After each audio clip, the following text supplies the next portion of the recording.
The days are longer, the calendar's filling up, and I want to feel as good as this beautiful summer weather. That's why I've been loving Groons. It's one daily pack of gummies that covers my greens, vitamins, minerals, and even has 6 grams of prebiotic fiber, so I don't need to juggle a complicated wellness routine on top of everything else. They taste amazing. They're easy to toss in my bag on the go. Plus, they're vegan, gluten-free, and HSA/FSA eligible for reimbursement. Save up to 52% off with code PODCAST at Gruns.co. That's code PODCAST at GRUNS.co.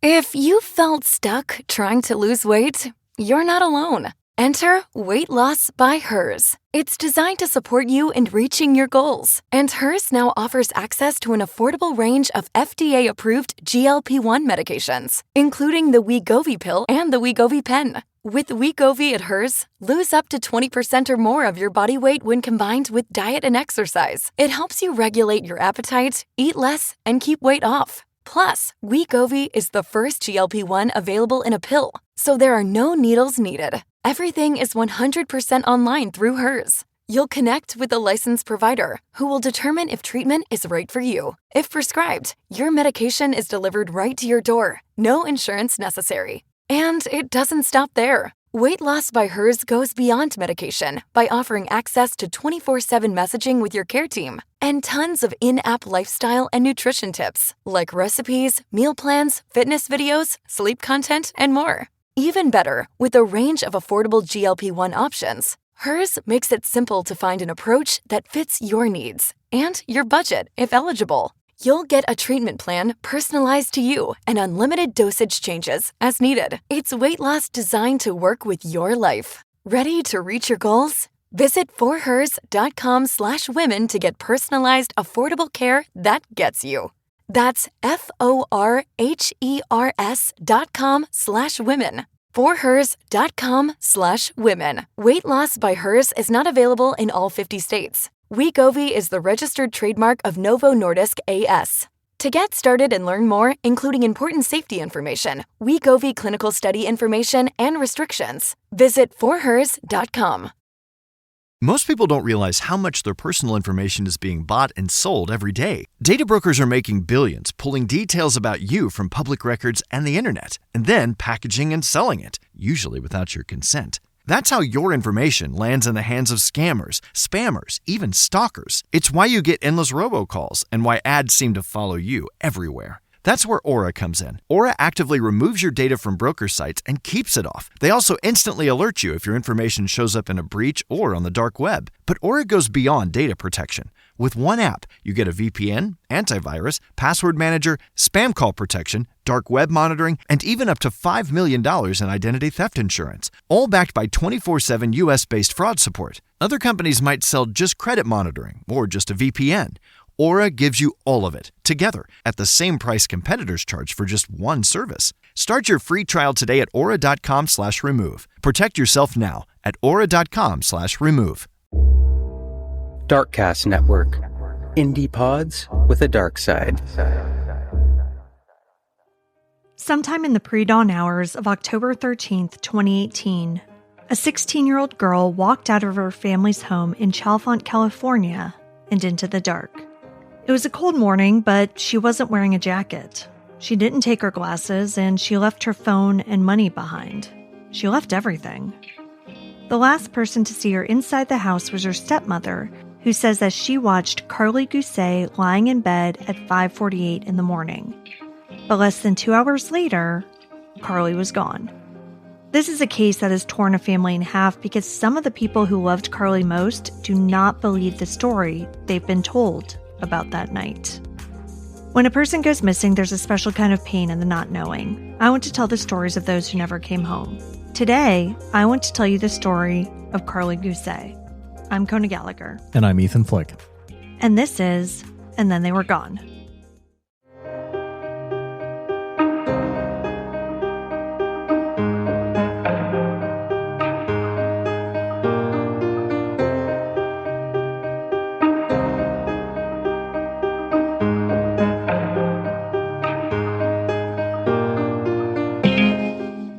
Welcome back, everyone. Welcome back. Thank you for joining us once again. I'm Kona. And I'm Ethan. And we're the husband and wife team behind this podcast. Each week, I tell you the story of an unsolved missing persons case. Ethan doesn't know anything about the case going into the episode and is here to provide his reactions and questions in real time, hopefully asking some of the same ones you have at home. This is the type of episode that is really difficult to write because it's chock full of internet rumors and accusations. Karlie has been missing for over 7 years as of this recording, and speculation about what happened to her is everywhere online. The family members have also taken to social media to air their grievances and get out their own sides of the story. And frankly, it's a mess. There was even a Dr. Phil episode. So when there's a Dr. Phil episode, the whole thing's a mess. I've mentioned some of the online stuff in this episode, but I've purposely left a lot of it out because it really just muddies the waters. But trust me, there are a ton of rabbit holes that you could go down should you desire. Before we get into it, though, we've had a few folks join us over on Patreon, so we'd like to take a moment to give them a shout out. Thank you to Tpop93, Brett V, and Kristen S. We really appreciate your support. Thank you all so much. As a reminder, if you'd like to get our episodes ad-free and early, you can join us over on Patreon at any level, starting at just $2 a month. You'll also get a free copy of the ebook that I wrote. Now, let's get into the story of Karlie Gusé. Karlie Lane Gusé was born on May 13, 2002 to Zachary Gusé and Lindsay Fairley. She was the second of 2 children and had an older brother, Kane. Her parents divorced when Karlie was just about 2 years old, and for her early childhood, she and Kane lived with their mother. During that time, her father, Zachary, married. After he and his new wife, Melissa, had 2 children of their own, Cole and Cody, Karlie and Kane moved in with their father and stepmother, Melissa, and the family settled in Bishop, California. By every account, Karlie was a well-liked, normal teenager. Her mother, Lindsay, told Dateline, quote, "Everybody knows Karlie. They love her. She is absolutely loved by everybody that knows her. She's such a sweet girl. She's funny," end quote. Despite Karlie's move, Lindsay said she was still extremely close with her daughter, saying, quote, "We were literally best friends. She could talk to me about anything," end quote. Karlie's early teenage years were pretty typical. She had a group of close girlfriends, and they had sleepovers and did all the other normal teenage activities. She liked to dance and had an after-school job at the title company where her stepmother also worked. Karlie was a student at Bishop Union High School. Not long before she disappeared in August 2018, the family moved a little north of Bishop to an even smaller community called Chalfont in the Chalfont Valley of Mono County. This is remote, high desert country near the Nevada line. Highway 6 runs through it toward the state border, which is about 30 miles away. The move didn't disrupt Karlie much because she was able to stay in the same school district. I was going to ask that. Yeah, exactly. Because, moving when you're 16. Yeah, that's a huge deal. A huge deal. But like I said, she stayed in the same school, so it really didn't end up making much of a difference. People Investigates did an episode on Karlie's case, and in it, you can see their neighborhood. It is literally a subdivision that looks as though it was dropped in the middle of the desert, surrounded by mountains.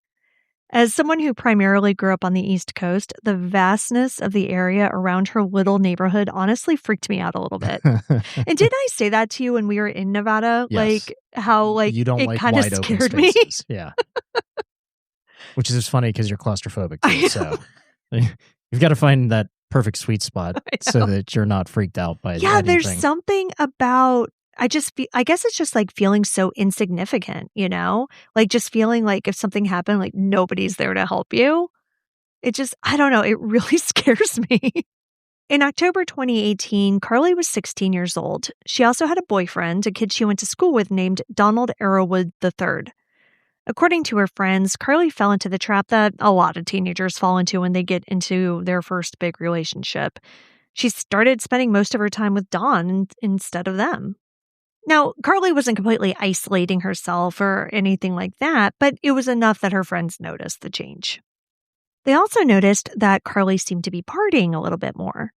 According to her friends, once Karlie started dating Don, she also started smoking marijuana more frequently. So it sounds like it was something that Karlie had already been experimenting with, but that it just was happening a lot more, in 2018. And it actually was starting to affect her life. It got so bad that she came to school high and got caught. Oh, that's not good. No. And it led to her being placed into a disciplinary program at her school. And it's interesting. It sounds like it was a cross between in-school suspension and an alternative school, but it was located on her school's campus. Interesting. Yeah, so it wasn't something I had heard of before.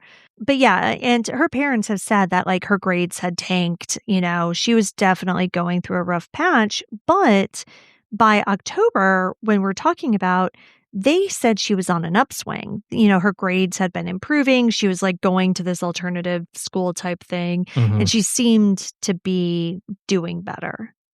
I haven't really seen this verified, but Karlie also reportedly had her driver's license by this time, but hadn't been driving in the weeks leading up to her disappearance. Now, I don't know if that was because she was being punished because of, the whole school thing, or like if something was wrong with her car, what the reason was behind that. But by October 12th, she was relying on other people for rides. On Friday, October 12th, 2018, Karlie asked if she could go to her high school's football game with Dawn. Her parents said yes. Now, I believe the call was after school and like Karlie hadn't come home yet. Okay.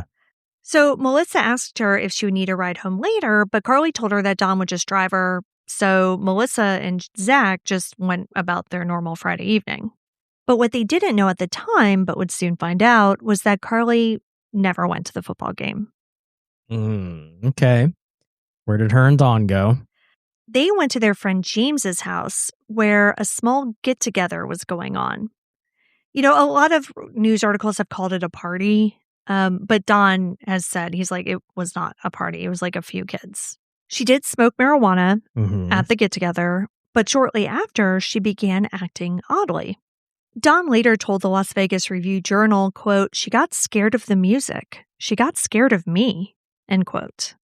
Karlie was panicking, and he took her outside to get some fresh air and try to calm her down. It didn't work, though, and Karlie started saying that she needed to go home. It sounds like the weed might have been laced with something. Yes, that's definitely going to come up in a little bit, yeah. But I think it is important to say that Dawn and James, who were smoking the same weed, did not have any sort of reaction to it, other than, just getting high. Just being high, sure. But I mean, people react differently to different types of drugs. Oh, absolutely.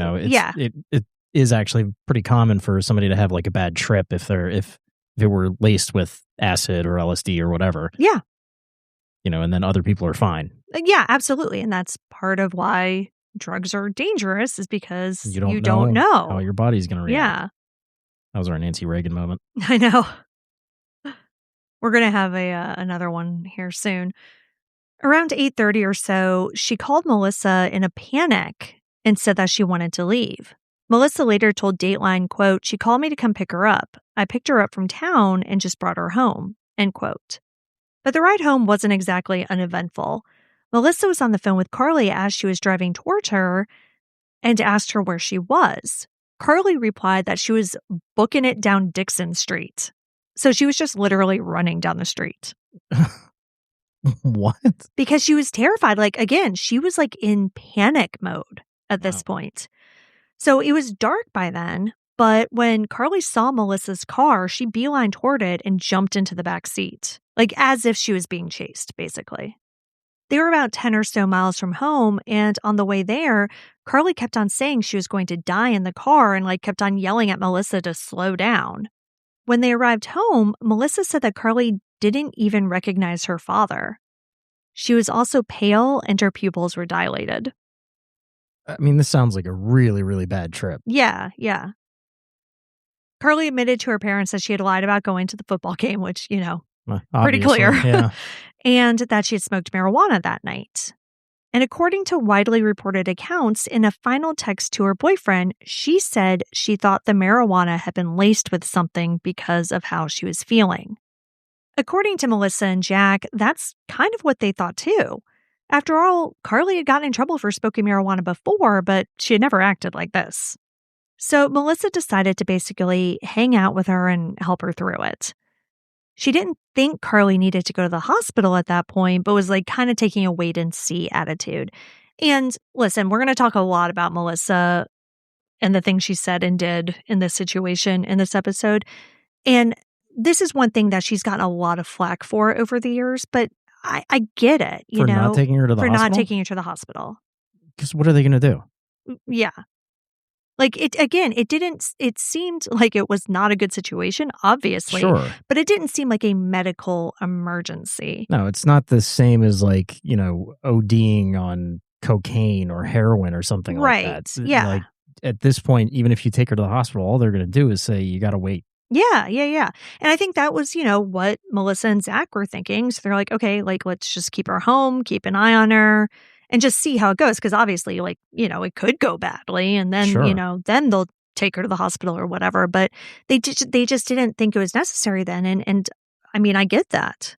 And let's be real, too. Like, at this point, as a parent, Melissa was also probably pretty pissed at Karlie. Oh, yeah. I'm sure. But obviously, this is not the time to like give her a lecture or, yell at her or whatever because she's freaking out. Like, that's not the time. Like, as a parent, you've got to just get her through this. Then you can have a conversation. Right. Yeah. So what Melissa decided to do was record Karlie so that once she was, over this and kind of thinking clearly again, and they had that conversation, she could let Karlie hear herself and use this episode as a lesson about the dangers of drugs. So what she ended up recording was about 8 minutes of audio. Melissa put her phone in her pocket and pressed record. The full 8 minutes has never been released publicly, but we did get to hear a portion of it for the first time in that People Investigates episode. Here's the part that they played. Do you want to take a shower? Think it'll make you feel better? Mm-hmm. No? You're gonna kill me. Karlie, listen to what you just said to me. What? You said you're going to kill me. Don't kill me. Why would I kill you? That's preposterous. That's ridiculous. I'm eating the devil's lettuce. You're eating lettuce that I just freshly chopped that I bought from the grocery store. I don't know why. I'm just why you would think it's the devil's lettuce. Because I'm just thinking all these demonic stuff and I can't help it. You're okay. You wouldn't call them? Why are you looking like that? When you just said you wouldn't, would you call them? 911? If for what reason? If there was an emergency? If there was an emergency, yes, I would always call 911. Yes.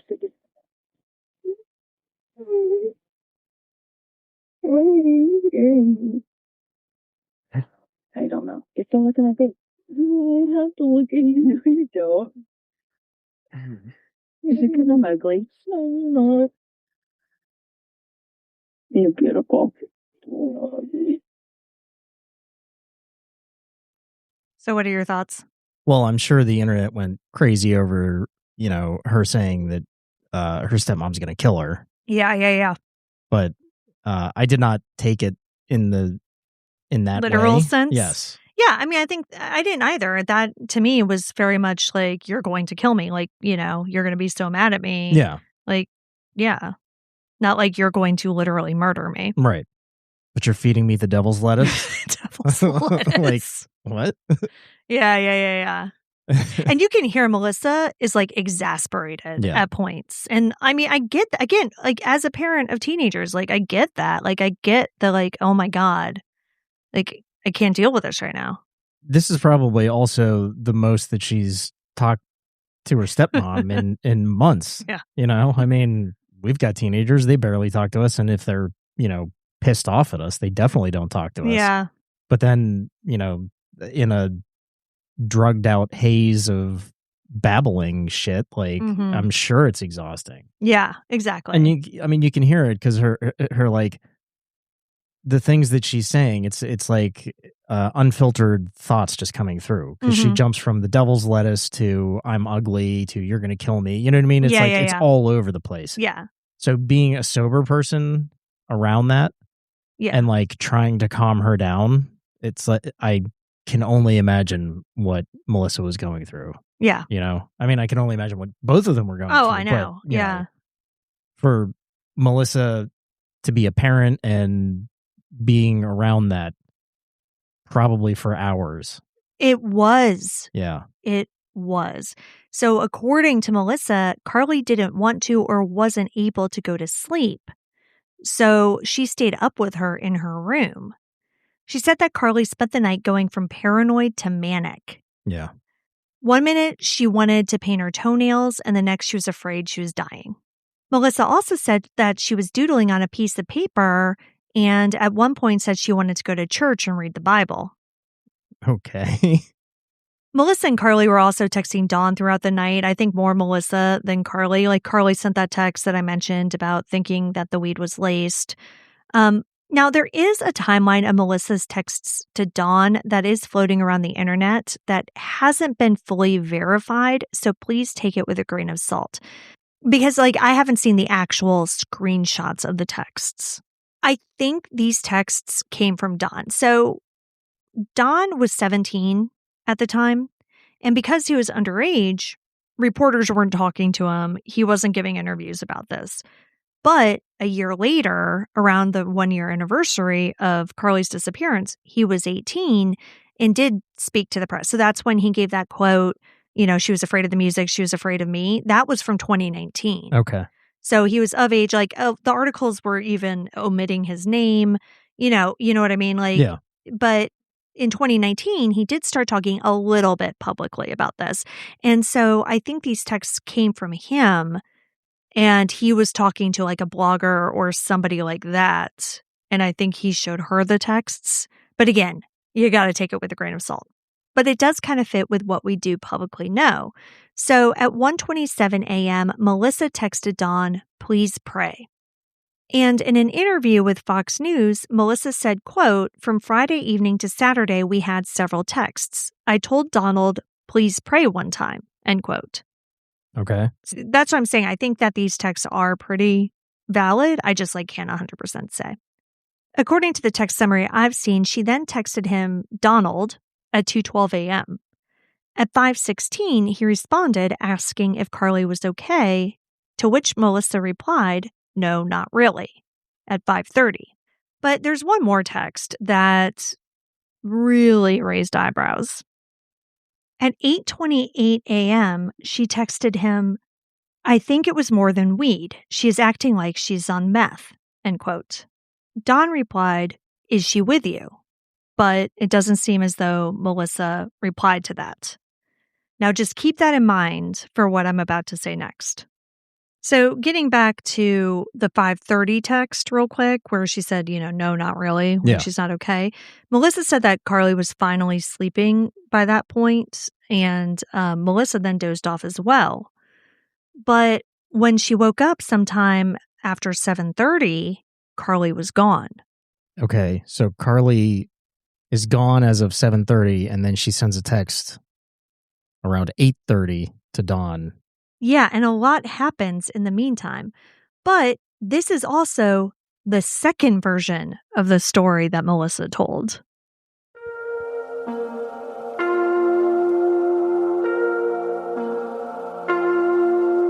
Y'all, I've been on the internet for a long time, and I have so many different logins on so many different websites. But sometimes you see a purple button at the top of the payment options, and it makes everything so much easier. You can just complete your checkout with the tap of one button. So you already know I'm talking about Shopify.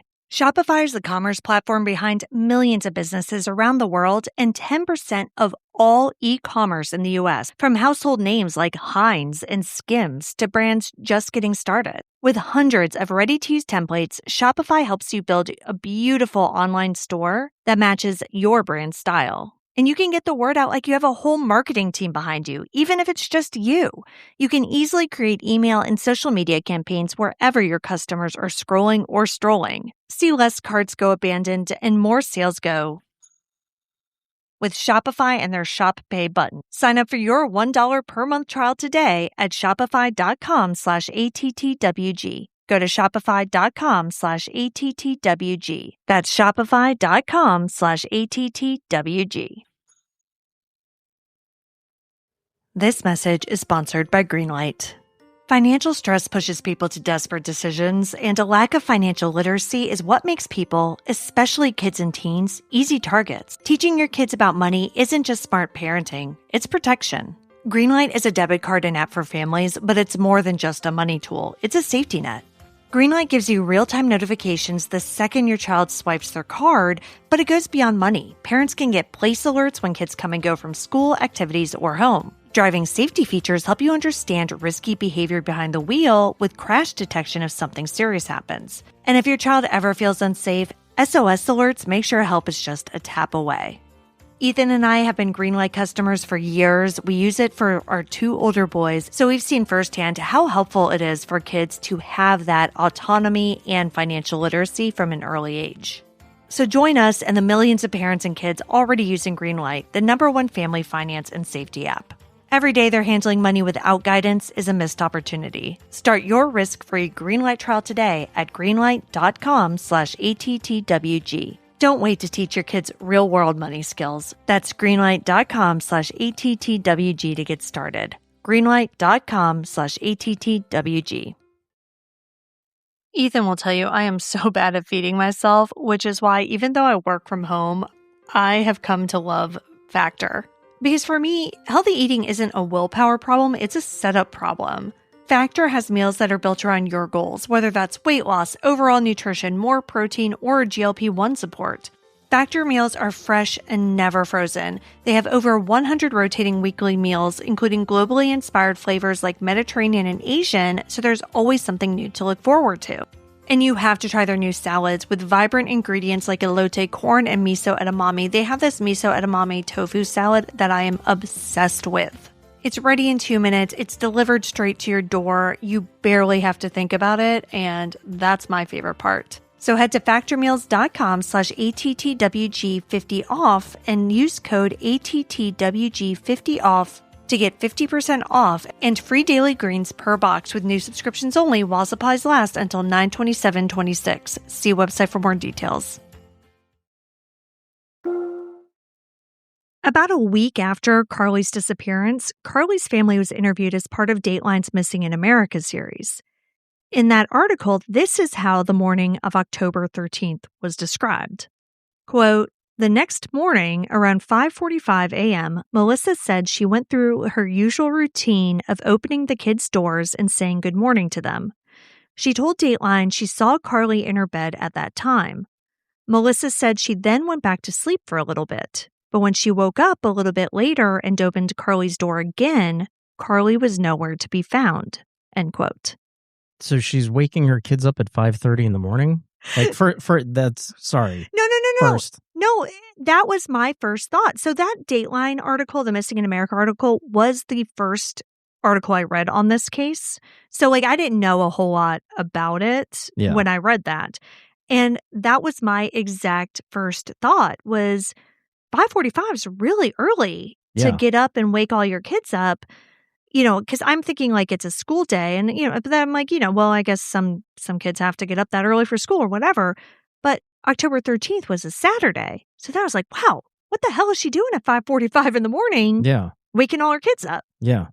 So it turns out it didn't make sense because according to what Melissa later said, that's not what happened at all.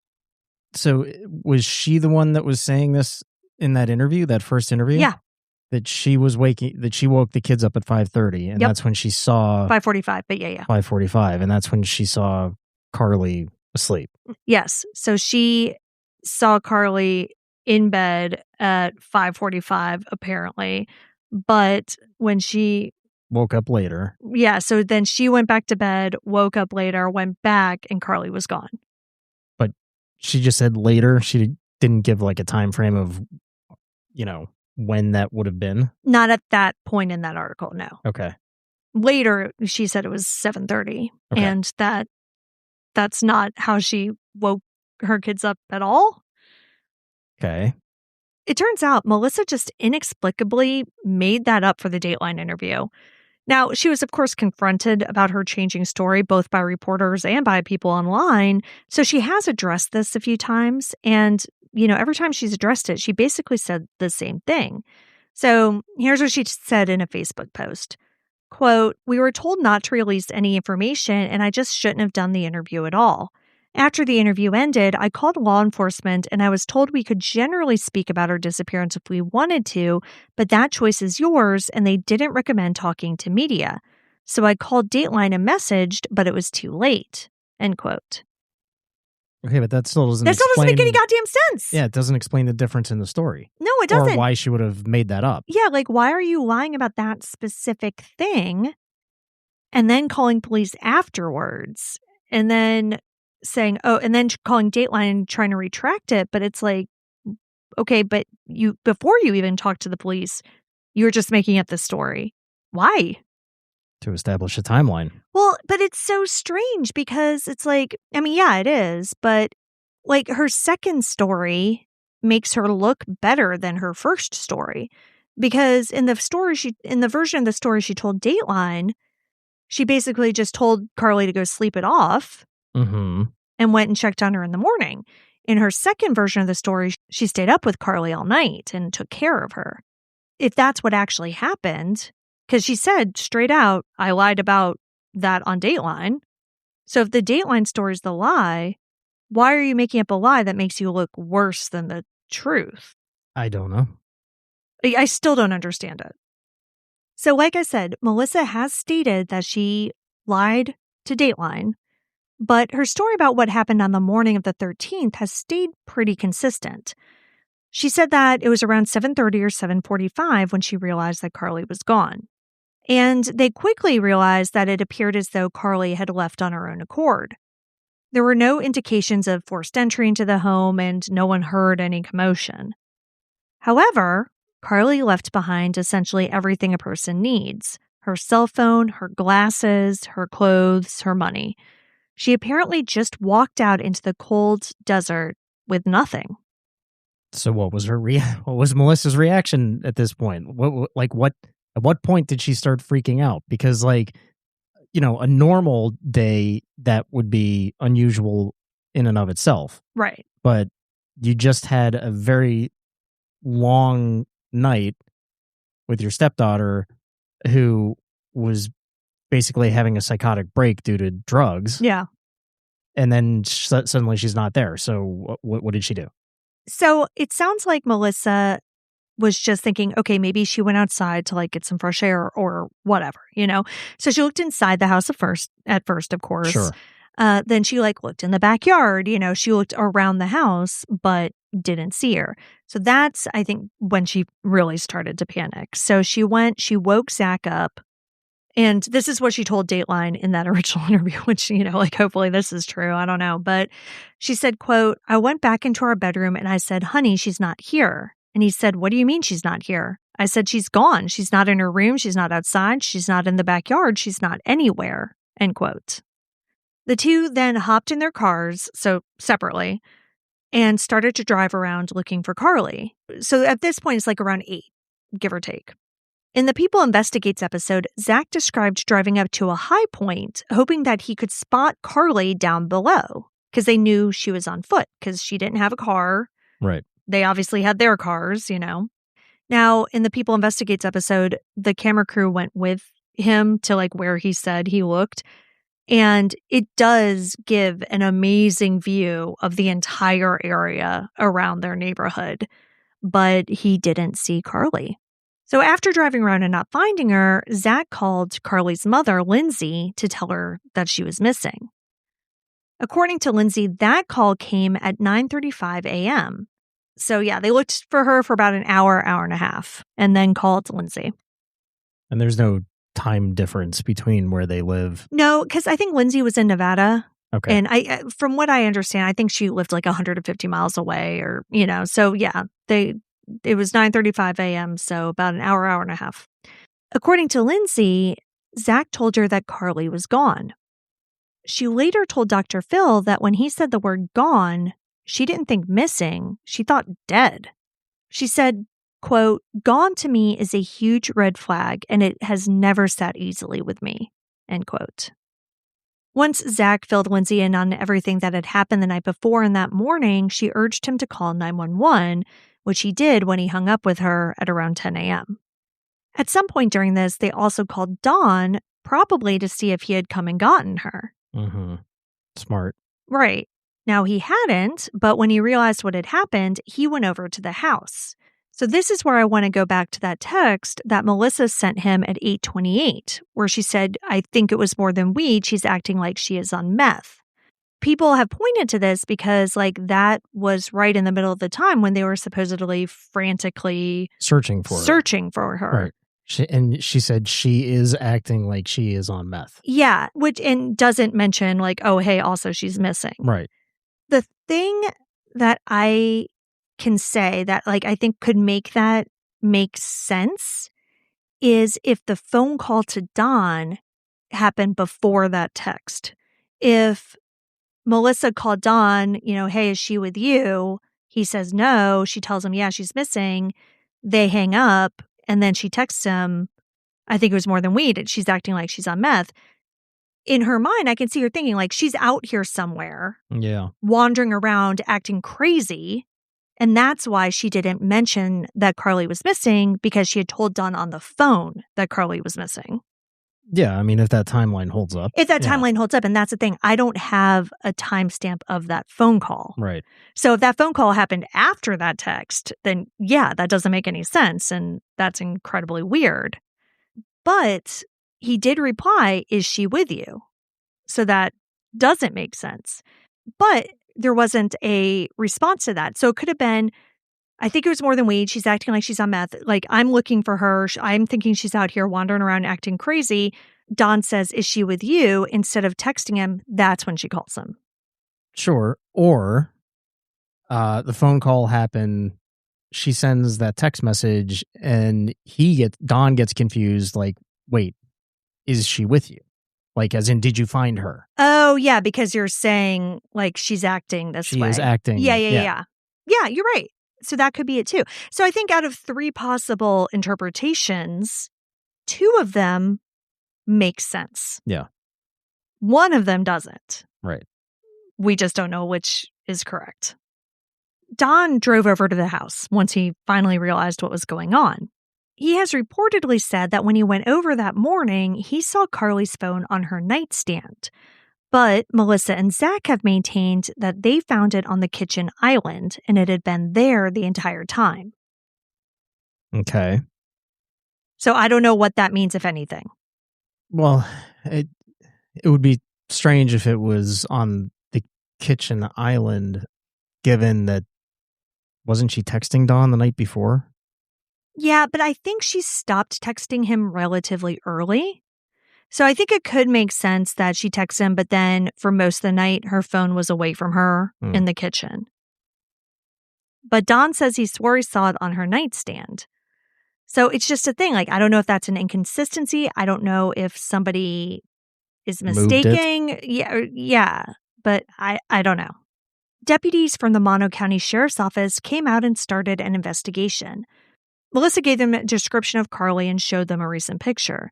She told them that Karlie was wearing skinny jeans and a sweater. So the cops then began to canvass the neighborhood on their own. Now, if your suspicion at this point is that Karlie never left the house that morning, what deputies quickly uncovered does seemingly prove otherwise, though the inconsistencies persisted.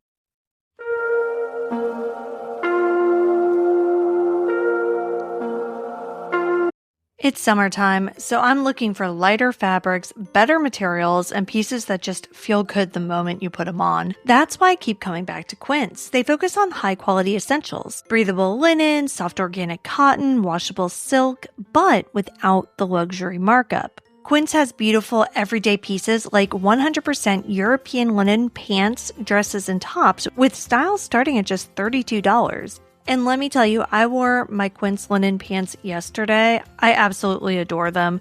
I can still look polished while staying cool. And I love a deal, so you know that I love the fact that everything at Quince is priced 50 to 80% less than similar brands. So elevate your summer wardrobe. Go to quince.com/ATTWG for free shipping on your order and 365-day returns. Now available in Canada too. That's QUINCE.com/ATTWG for free shipping and 365-day returns. Quince.com/ATTWG. You're listening to this podcast, so I know you've got a curious mind. Here's a helpful fact you might not know yet. Drivers who switch and save with Progressive save over $900 on average. Pop over to Progressive.com, answer some questions, and you'll get a quick quote with discounts that are easy to come by. In fact, 99% of their auto customers earn at least one discount. Visit Progressive.com and see if you can enjoy a little cash back. Progressive Casualty Insurance Company and Affiliates. National average 12-month savings of $946 by new customer survey who saved with Progressive between June 2024 and May 2025. Potential savings will vary. You should never have to choose between a home that looks great and one that's actually livable. Between pets, kids, spills, some of which are done by my kids, many of which are done by me, the new Ruggable All-in-One Rug delivers premium design with the peace of mind of being machine washable, stain resistant, and non-slip. I came to the conclusion long ago that I need machine washable rugs in my home. And Ruggable has the most beautiful designs, whether it's vintage-inspired, neutral, modern, whatever your style is, you will find it at Ruggable. They're stain-resistant for everyday spills, but they have a high-quality look and feel. And most importantly, they're durable and built for your life. Refresh your home at Ruggable.com. Get 10% off your first order site-wide with promo code ATTWG at Ruggable.com. That's RUGGABLE.com and use code ATTWG at checkout. 3 different people reported seeing a girl matching Karlie's description that morning. The first was a retired police officer named Richard Eddy. He told the Las Vegas Review-Journal that he was sitting in his hot tub room around 6:45 or 7 a.m., enjoying a cup of coffee, when he saw a tall, slender female with long hair walk by. He said, quote, "She was looking up, looking around at the sky," end quote, and she was carrying a piece of paper. Now, this is odd for a few reasons. One, it was early in the morning, so it was strange to see a teenager out walking around. He was like, we don't really get kids walking around out here. But more alarmingly was how she was dressed. Unlike Melissa's account, Richard said that the girl he saw was wearing a white t-shirt and gray sweatpants. He noted this because the temperature was only in the 40s that morning, and she wasn't really dressed for the weather. Now, a reasonable explanation for this would be that he just saw somebody else. Or Karlie changed. Right. He didn't know Karlie, right? He just saw a young girl. But there was another witness, Kenneth Dutton. Kenneth lived down the street from the Gusés, and he knew Karlie. He said that he saw Karlie walking down the road toward Highway 6 shortly after Richard's sighting. He also said that she was wearing a white shirt, gray pants, and was holding a piece of paper. Then a third witness came forward. He has never been publicly identified and is just described as a woodcutter who was driving through the area. He reported seeing a girl matching Karlie's description around 7:20 a.m. She was standing behind a barbed wire fence near Highway 6 and was wearing a white shirt and gray pants. So why are the witness accounts about what Karlie was wearing different from what Melissa said? Melissa later told Nancy Grace that she only said Karlie was wearing skinny jeans because that was what she usually wore, saying, quote, "I only said that because she always wears skinny jeans, so I just assumed she had her skinny jeans on," end quote. Now, the day before, when Melissa picked Karlie up, she was wearing skinny jeans and a hoodie. This is confirmed by doorbell camera footage from her friend James's house. So maybe that was the outfit Melissa had been describing. But if she was up with Karlie all night, you would assume that she would have known if Karlie changed clothes. The other possibility is that Karlie woke up, changed clothes, and then left, all without waking Melissa, who was sleeping in Karlie's bed. Which, again, isn't impossible. Yeah. I don't know how heavy of a sleeper Melissa was. She was probably exhausted. Right. So it's certainly possible. It's certainly possible, but it's weird. Now, there was and is a pervasive theory online that the outfit discrepancy was because the person who the witnesses saw that morning wasn't Karlie at all. It was Melissa. Online sleuths accused her of running around the neighborhood basically trying to make witnesses think they were seeing Karlie when Karlie was actually long dead. Okay. That's a little bit of a stretch. Yeah, it doesn't make sense for a number of reasons. Well, the second witness, Dutton, 'Cause Kenneth Dutton? Yeah. Like, you said he knew Karlie. Right. And not that I have any idea what Karlie and Melissa look like, but they're not mother and daughter. Yeah. It's stepmom and stepdaughter. So, like, it's reasonable to assume that they probably don't look that much alike. They don't. And those are the two big things, right? The biggest, you're right, being that the second eyewitness knows Karlie, knows the whole Gusé family, in fact. So he'd be able to tell one from the other. Exactly. Like, he wouldn't see Melissa and get confused and think it's Karlie.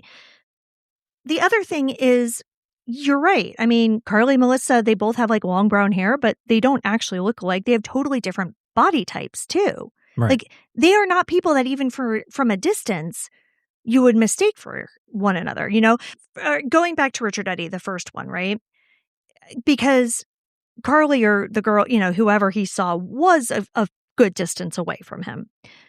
So you could say, like, okay, like somebody comes to him and says, hey, did you see anybody? Like, we've got this missing girl. And he's like, oh, yeah, I did see a girl, like, whatever. But then if he was shown a picture of Karlie, it's very fucking clear that that's not her. Right. You know, if it's Melissa, you know what I mean? Like, it's very clear, right? I just don't see that making sense at all. And then if that was Melissa's plan, why would she tell police a different outfit? Like, if Melissa's dressing up in gray sweatpants and a white t-shirt to go prance around pretending she's Karlie, tell the police she was last seen wearing gray sweatpants and a white t-shirt. Yeah. Don't draw attention to yourself by giving them a totally different outfit.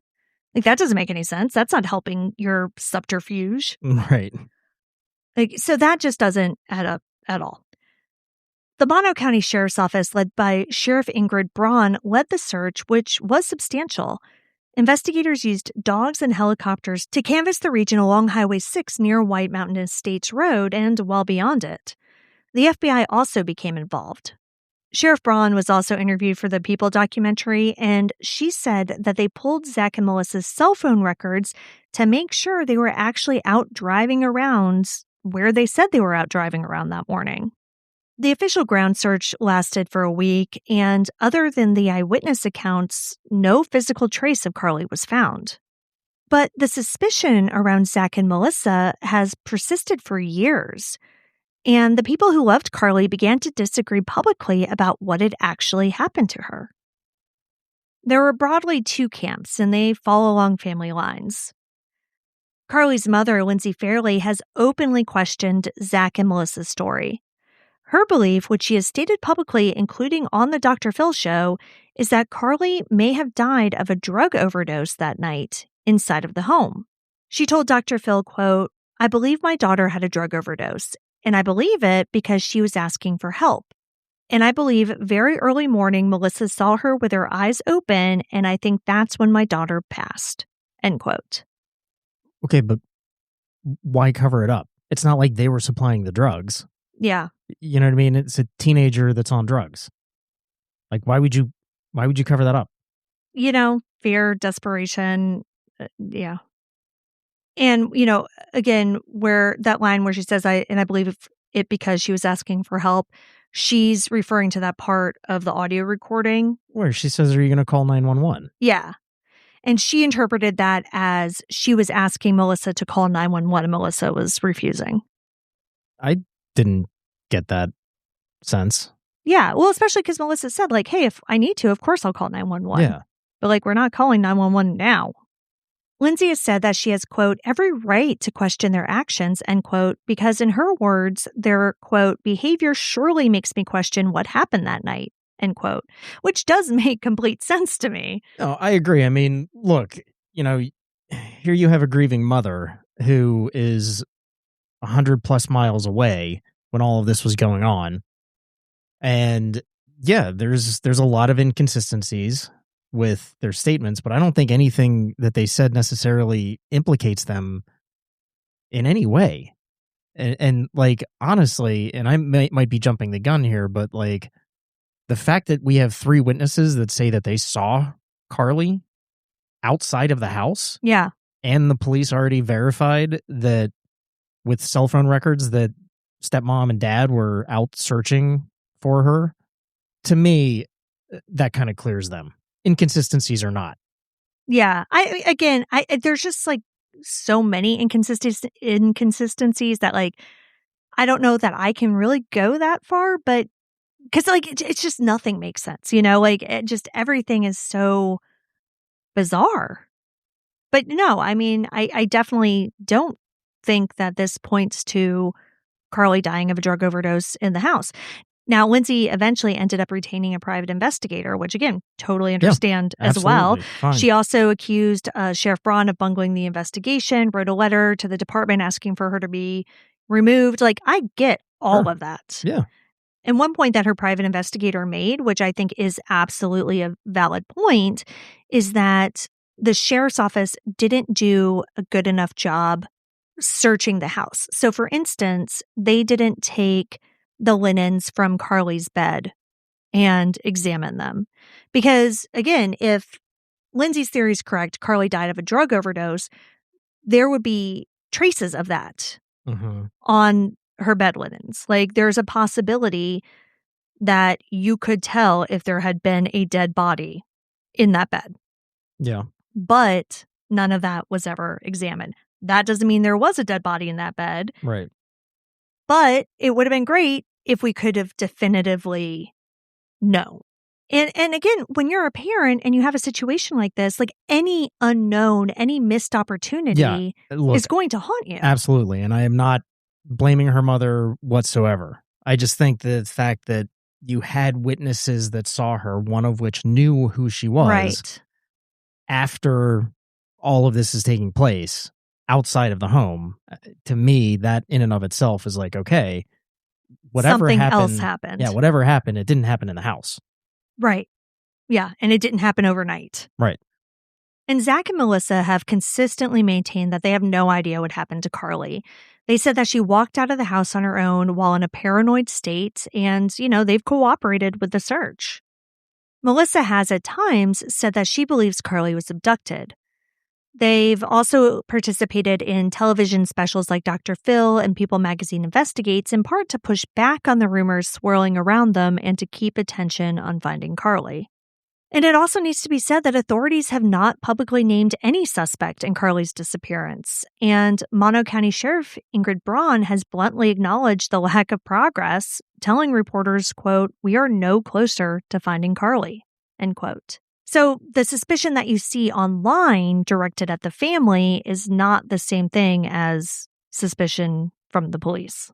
That said, there's one development that we can't really leave out because it's an actual thing that happened, and it really didn't do much to make Zach and Melissa look better.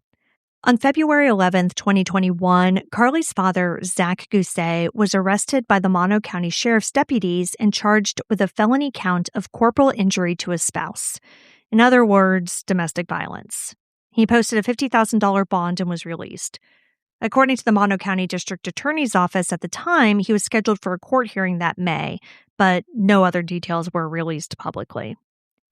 Now, of course, that doesn't in any way establish that Zach had anything to do with Karlie's disappearance. That was an incident that happened 3 years later. But there have been allegations that both Zach and Melissa have dealt with addiction issues of their own. Lindsay has also accused Zach of getting violent with her after drinking while they were married. While that does add another layer to this story, saying that there perhaps was violence within the home, there was some instability perhaps, that again doesn't mean that they did anything to Karlie that night. Right. It's not a smoking gun. No, not at all. And I should also point out that according to Melissa's social media posts, she and Zach both got sober shortly after this 2021 incident. Late last year, and I think in 2024, I saw different Instagram posts where she was celebrating both of their sober anniversaries. For years, the various reported sightings of Karlie, including a wave of them driven by a TikTok account in early 2021 that some believed showed her, were chased down and came up empty. The Mono County Sheriff's Office even publicly addressed the TikTok theory, posting in January 2021 that while there was a resemblance, they had confirmed with Karlie's family that the girl in the videos was not her. So what it sounds like, I didn't dive too deeply into that whole thing. Didn't want to go down a TikTok hole? I didn't. I watched a few of the videos, and the girl does look like Karlie. And from what it sounds like, once people started saying stuff like that in her comments, she was kind of like playing it up a little bit and, making it seem like, oh, maybe it is me. Like, maybe I'm in danger. I'm being held against my will kind of things. Oh, whoa, wait. I thought somebody saw somebody that resembled her. So this girl was in the comments of her own TikTok was being told that she looks like Karlie? Yeah. So she was just some girl making TikToks, right? Yeah. And then people started commenting like, oh my God, you look like Karlie Gusé, like this girl who went missing, blah, blah, blah. And then she would make other videos making it appear that, she might be in danger and saying that she might need help and things like that. Jesus Christ. What yeah. But then fucked up way to get likes on your social media. I know. And then eventually after it got, I think probably after the cops contacted her, she's like, just kidding, guys. It was just a whole thing. But then came a genuinely new lead, the first one in a long time that investigators seemed to take seriously. On that episode of People Magazine Investigates and in subsequent reporting by the Las Vegas Review-Journal, Mono County investigator Jason Pelichowski, who's now the lead investigator on the case, revealed that in March 2021, his office received a call from a witness. The witness claimed that they had seen Karlie at a party in Tonopah, Nevada. Now, Tonopah is a historic mining town and the seat of Nye County, about 100 miles from Chalfont Valley, straight up Highway 6 across the state line. According to the witness's account, Karlie had been picked up along Highway 6 and driven to Tonopah, and something happened to her there at a party. The witness reportedly said that they'd been afraid to come forward sooner because they were a former drug user and didn't want to get into trouble. Based on the information given by this witness, investigators said that they were able to identify the make and model of the vehicle allegedly involved. Oh, wow. They located that vehicle and processed evidence from it. Investigators have also indicated that there's a person of interest connected to this lead, I'm assuming the owner of the vehicle, but that nothing further could be released to the public. Sheriff Braun confirmed to the Review-Journal that the Tonopah lead was actively under investigation, with her office working alongside the FBI. The witness account is still a single witness account from someone who waited a couple years to come forward, but it is the only lead I'm aware of that put investigators onto a specific vehicle and a specific person of interest. There's been some maybe misinterpretation around this lead as well, because I've read online people thinking that he said that he saw Karlie at a party in 2021. And they're like, well, It's 3 years later. Like, what do you mean she was at a party in 2021 and then something happened to her? Yeah. But I don't think that. My interpretation of it is that in 2021, he came forward about something that happened back in 2018. Right. So I think he's saying she was picked up on Highway 6 on October 13th, 2018. And taken to a party. Yeah. And something happened to her there. But again, police really were not giving a lot of details. So it's the first lead in a 8-year-old case. Right. Well, yeah, at that point, it was like a 3-year-old case. Well, but still. So, now let's talk about theories. Like, what happened to Karlie Gusé?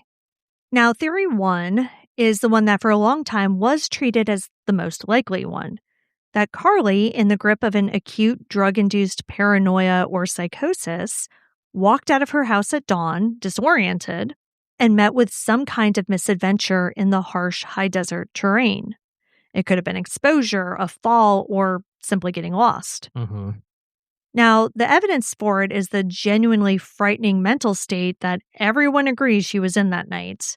The early morning sightings of a disoriented girl walking, and the fact that she left without any of the things a person would leave with, right, if they're in the right mind. And of course, she was not dressed properly for the weather, which is dangerous. The enormous problem with this is that the terrain was searched intensively with dogs and helicopters and the FBI and months of efforts by her own father. So like I said earlier, the official ground search lasted for a week, but Zach said he drove around for months. looking for any trace of her. But like nothing was found, not a piece of clothing, nothing. Mm-hmm. And listen, people do die of exposure in the deserts, but their bodies are usually found. Hers never was. And again, I really, you guys, like, I wish I had, I could visualize this for you, because this really is the desert. This is not forest. This isn't mountains. I mean, it's surrounded by mountains, but like she wouldn't have been able to walk into the mountains from where she was in that time frame. And so from what I've seen, it just doesn't feel as though the terrain would have really hidden her that well, considering that people were looking for her almost immediately. She had about an hour or so head start on foot, and I just don't think she would have been able to get that far on foot to have something happen to her and never be found. Unless there's abandoned mine shafts or something like that, wells in the area, something absolutely, where she could something have like that, where she could fallen into something. I've never seen anything indicating that, but again, I just don't know the area that well, so it is a possibility. You would think, though, that the local law enforcement would know about those. For sure. And they probably would have searched those as well. As much as you can. I mean, I think some of them, it's really hard to search, but you're right. I mean, and that's just not something that's really come up in anything that I've read about this case. Theory 2 is Lindsay's theory, that Karlie never left that house alive, that she died in the home, possibly from an overdose, early the morning of October 13th. Now, there, of course, is no public evidence that proves this, but it persists because of the many things that don't add up and the many contradictions and outright lies from Melissa and Zach. However, we've already pointed out the main problem with this theory. If Karlie never left, then the multiple independent reports of a girl matching her description walking toward the highway that morning would have to all be wrong somehow. Right. Or like be a conspiracy. Right. I don't buy it. I don't buy that theory. Yeah. And honestly, like when I first started looking into this, I did buy it. Like that actually, I was like, I don't think she ever left the house. But once I got more into the witness accounts, especially when I found the second witness actually knew her, Mm-hmm. I was like, there's no way. There's no way that all three of them had such consistent accounts. Right. And got it wrong. Theory 3 is abduction, that somebody picked her up. And this is the theory that the Tonopah lead supports. There is a witness, the third witness, who said that she was near Highway 6. Right. And that 2021 witness says she was picked up on Highway 6. And so if the Tonopah lead is real, it would mean that Karlie left the immediate area alive and that someone else was involved in whatever happened to her after that. It's a theory with the most concrete lead attached to it, but it's also the one we know the least about because obviously police are holding everything so close to the vest. And, the problem with it that people have is that it wasn't a super well-traveled road. Mm-hmm. So, like, the odds of Karlie going out that early in the morning and meeting some nefarious person. Well, so I don't necessarily think that it was a nefarious person. Here you have a girl that's not in her right frame of mind. Mm-hmm. She's standing next to a highway. She's paranoid, thinking that somebody's out to kill her or whatever. Mm-hmm. And, I mean, she's been running all night. Yeah. Who's to say she didn't, hitchhike out of there? Oh, okay. So you're thinking... So your thought is that the person of interest, the car of interest, could have literally been a good Samaritan.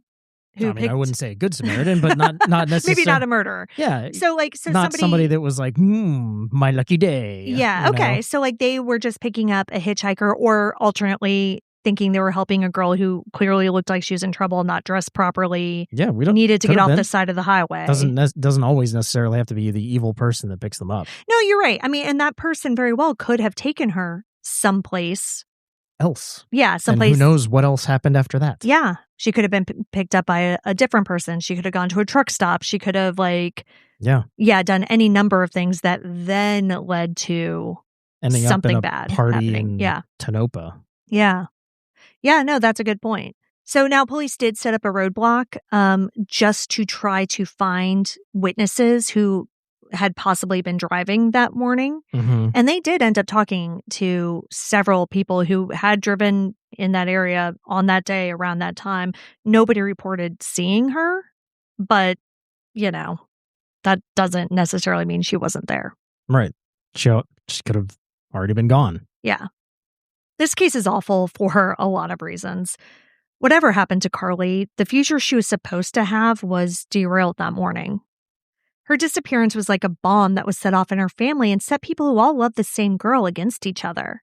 Even a year in, it was bad between Lindsay and Zach and Melissa. Zach said in the People magazine thing, he's like, yeah, we agreed to do Dr. Phil, but the only way we would agree to do it is if we weren't on the same stage as Lindsay. So, they haven't been on speaking terms since shortly after her disappearance. I know that Kane is still close with Melissa and Zach. I don't know what his relationship is with his mother, Lindsay. Remember, Kane is her older brother. Yeah. He was already out of the house by that time. I think he was 19 or 20 or something when this was all happening, maybe even a little bit older. It just really, like I said, dropped a bomb in the middle of everything. In the nearly 8 years since Karlie went missing, the internet has turned a missing child into a true crime sport. Her grieving relatives are looked at as characters to be accused. And I haven't really talked much about Lindsay in this, but, she definitely hasn't come out of this unscathed either. But, of course, when it comes to Melissa and Zach, especially Melissa, I understand the suspicion. There are a lot of parts of this case that truly don't fit. But it's also worth remembering that the only two arrests that have come out of this entire saga were James, the friend whose house they were at on Friday night. He was charged with contributing to the delinquency of a minor for giving Karlie the weed, which I think is kind of bullshit, actually. So, he was 18 at the time. Yeah. So, which why? Is that really what's important? No, but that's what they could charge him with. Of course. But it's that's really what we need to be doing out during this. Right. So anyway, he got charged with that. He got convicted. And by the way, I didn't even mention this. The police went to James, of course, very early on once they found the story. And they're like, give me everything you have. We need to test it. We need to figure out what she was on. Yeah. And so they tested the bong or whatever they had been using. And only found marijuana. They found that it hadn't been laced with anything. Interesting. Yeah, which is crazy.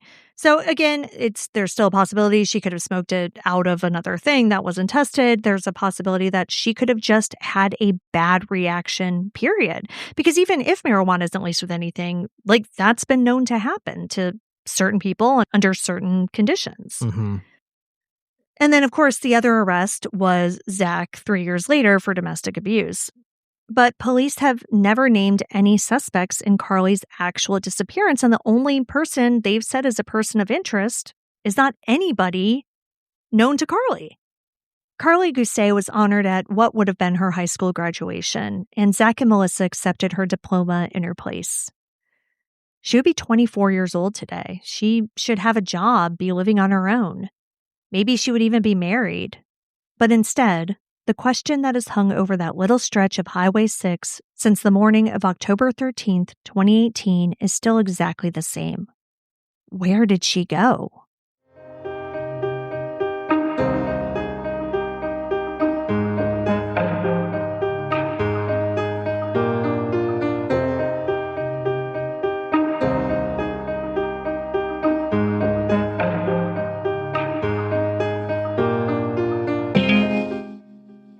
Karlie Gusé has been missing from Chalfont, California since October 13th, 2018. She is a white female with brown hair and hazel eyes. At the time of her disappearance, she was approximately 5'7" tall and around 110 pounds.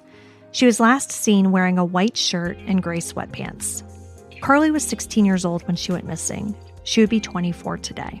If you have any information about the disappearance of Karlie Gusé, please contact the Mono County Sheriff's Office at 760-932-7549, option 7, or the FBI. You can see all the sources for this episode along with photos and videos at our website, andthentheyweregone.com. And be sure to follow us on social, and Then They Were Gone Pod on Facebook and at ATTWG Pod on Instagram and TikTok. If you like what we're doing, please subscribe and consider leaving a 5-star review on Apple Podcasts or Spotify. It will help new listeners find us. And the more people that listen, the more chances we have of bringing someone home. And we'll see you here next week for a brand new episode. See you next week. And Then They Were Gone is hosted by Kona Gallagher and Ethan Flick. All research, writing, and editing is done by me, Kona Gallagher. Theme music is The Stork by Ketsa. Additional music is provided by Kai Engel. And Then They Were Gone is a Little Monster production. Hey, you can do it! You may think you know McDonald's drinks, but you don't know them like this.